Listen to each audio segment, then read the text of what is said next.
પ્રથમ જ્યોતિર્લિંગ સોમનાથમાં રાજ્ય સરકારની 11મી ચિંતન શિબિરનો પ્રારંભ થયો છે. આ તકે મુખ્યમંત્રી શ્રી જણાવ્યું કે ગુજરાતે આજે વિકાસની જે હરણફાળ કરી છે તેને વધુ ઊંચાઈ લઈ જવાનો સામૂહિક અને સર્વગ્રાહી અવસર એટલે ચિંતન શિબિર.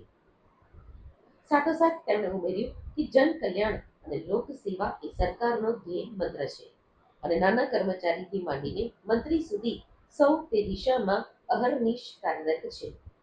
રાજ્યના મુખ્ય સચિવ રાજકુમારે જણાવ્યું હતું કે આ ચિંતન શિબિર અમૃતકાળમાં યોજાઈ રહી છે. ચિંતન એ સતત ચાલતી પ્રક્રિયા છે. કામ સાથે હેતુને જોડવાથી કામ વધુ આનંદદાયક અને પરિણામલક્ષી બની રહે છે. મુખ્યમંત્રી ભૂપેન્દ્ર પટેલે મંત્રીઓ અને અધિકારીઓને પ્રેરણા આપતા કહ્યું કે ત્રિદિવસીય ચિંતન શિબિરમાં સૌ એક થઈને સાથે રહીને એવું ચિંતન કરીએ કે પ્રજાજનોને લોકોને કોઈ તકલીફ ન પડે, દુવિધા ન રહે તેવી પ્રશાસનિક સુશાસન વ્યવસ્થા સુનિશ્ચિત થાય. મુખ્યમંત્રીએ વધુમાં ઉમેર્યું કે આપણી પાસે કોઈ કામ માટે આવતી વ્યક્તિ કે સામાન્ય માનવીને સંતોષ થાય.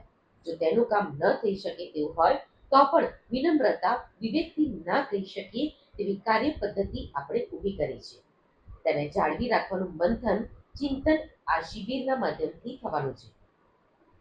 સોમનાથ ખાતે આયોજિત 11મી ચિંતન શિબિરમાં મુખ્યમંત્રીશ્રીના અગ્ર મુખ્ય સલાહકાર ડોક્ટર બી શ્રી હસમુખ અઢિયાએ કર્મયોગના 6 સિદ્ધાંતો વિશે માનનીય પ્રવચન આપતા જણાવ્યું હતું કે યોગ એ કોઈ ધર્મ નહીં પરંતુ શરીર અને મનને સ્વસ્થ અને દિવ્ય કરનારું વિજ્ઞાન છે.